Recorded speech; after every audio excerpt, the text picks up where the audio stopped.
Taylor Swift, Travis Kelce, and why do we care so damn much? Mended Light.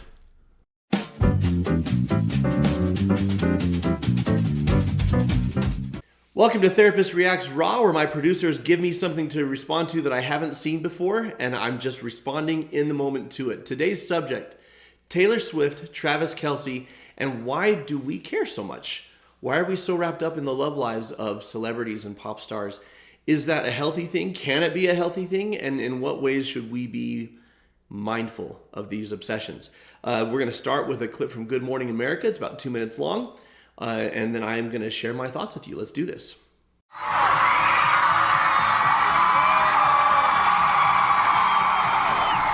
Oh, man.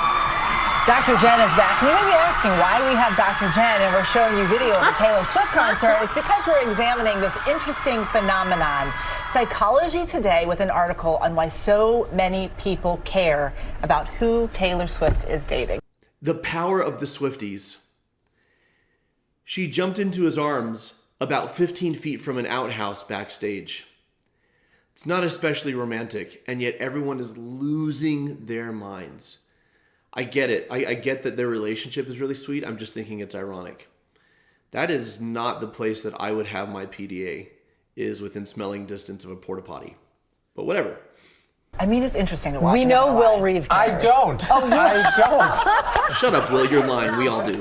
Well, plenty of people do, and by plenty I mean a lot of people around the entire globe. And I learned a lot actually reading this article because it explains the phenomenon of why when you take someone who is known for achievement and excellence, superstardom like Taylor Swift, and then you drop in any element of quote unquote real life, why it garners so much attention. It is because we are prone to like to watch and become involved on a side note with anyone who's that successful and known for excellence, but also because it kind of lends this air of, oh, they're just like we are. They're dating, or they're in a new romance, or they're going out to the grocery store. She's not dating like a regular guy. This is I know. She's dating Tom Selleck 2.0.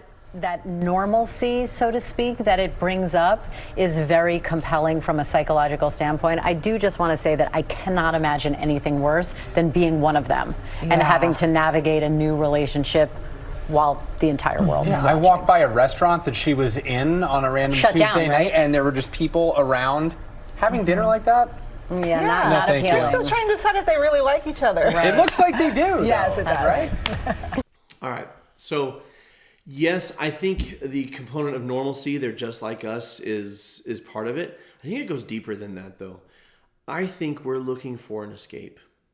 I think we have electric bills to pay, we've got taxes to pay, we've got kids to pick up from school, we've got depression, we've got anxiety.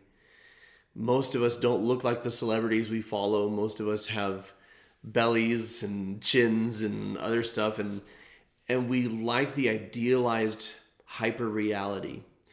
I guess the normalcy component applies because we look at that and we're like, okay, this life is attainable, right?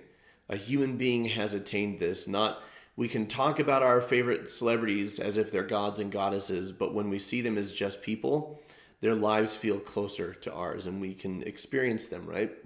We wish we had a hunky, broad-shouldered, mustachioed football player to have on our arm. We wish we had a pop culture superstar to tour the world with and have adventures with.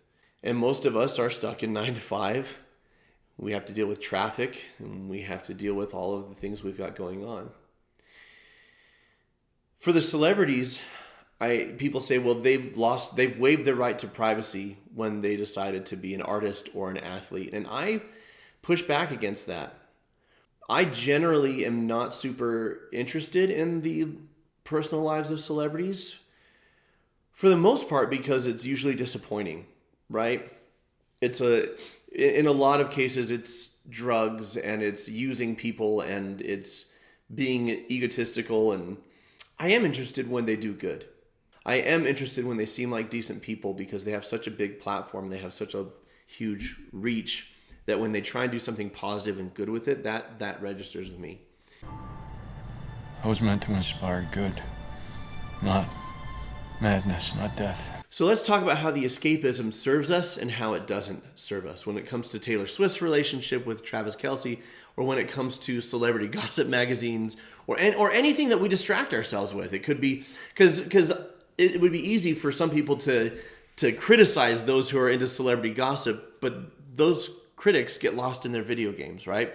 Or we get lost in SportsCenter, or we get lost in, for me, I don't care about celebrities. I care more about their art, right? So I'm not super into Hollywood, but I am into cinema. If you see the difference, we all have things that we need to escape into to give us a breather and to find meaning and inspiration or distraction. In my opinion, that's healthy when it doesn't become an obsession. That's healthy when it becomes a reprieve, and then we can turn back to our lives re-energized and refocused because we took a little time to escape, whatever the escape is. The issue is when the escape becomes the reality. When the escape becomes the reality, we don't focus on building a life for ourselves. We don't focus on self-improvement. We don't focus on growth, and we don't focus on doing good in the world, right? Doing things that fulfill us and make us happy, or bringing that light to other people. It's time that could be spent elsewhere. Candidly, it's one of the reasons why I do so many movies and TV shows, because I want to watch movies and TV shows all day. And so for me, I'm like, how can I do this to where it's actually helping provide for my family and helping people so I can justify all of the content I want to binge? And I'll be killing 2 birds with 1 stone. And I'm not saying you need to justify, like, there's definitely room and space for you just to enjoy things, for the sheer enjoyment of them. When is it out of balance? I think of the book and the film Ready Player One, which is a celebration of pop culture and getting lost in virtual worlds, and that reality sucks, so let's enjoy all these things and distract ourselves with them. And then ultimately the message of that story is you have to engage in reality to be fulfilled. You have to connect with real people to be fulfilled. Do I think it's unhealthy to care about Taylor Swift and Travis Kelce? No, not at all. I think they're a beautiful couple.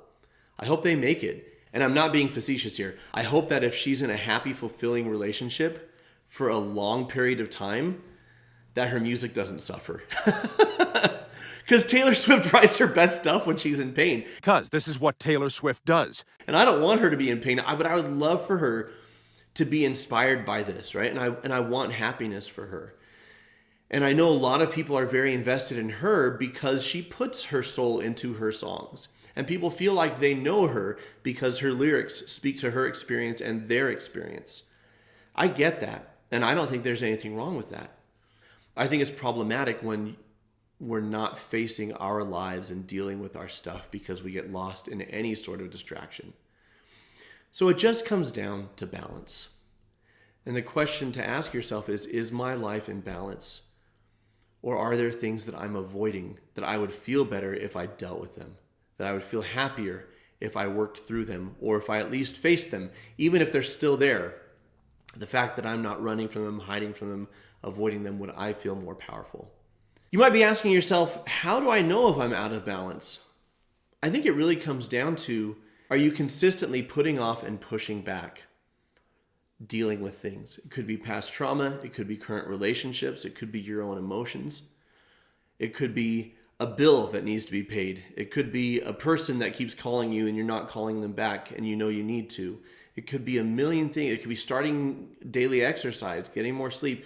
Are you regularly and consistently pushing things back and kicking the can down the road? If the answer is yes, then you're probably out of balance.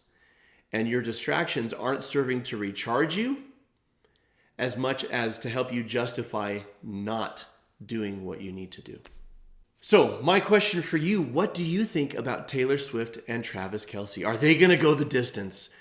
Do you think it's healthy to focus on these things, and to what extent? What works for you? Let us know in the comments below. If you enjoyed this, I've got an entire series of Reacts videos right here for you to check out and enjoy, all focusing on current events. If you need help facing the struggles in your life, go to mendedlight.com and look at our options. You can meet with a member of our team. You can become a member and enjoy our video courses and our live Q&As and our podcasts. We have all sorts of resources there to serve you. Until next time, folks, keep shining because we need your light.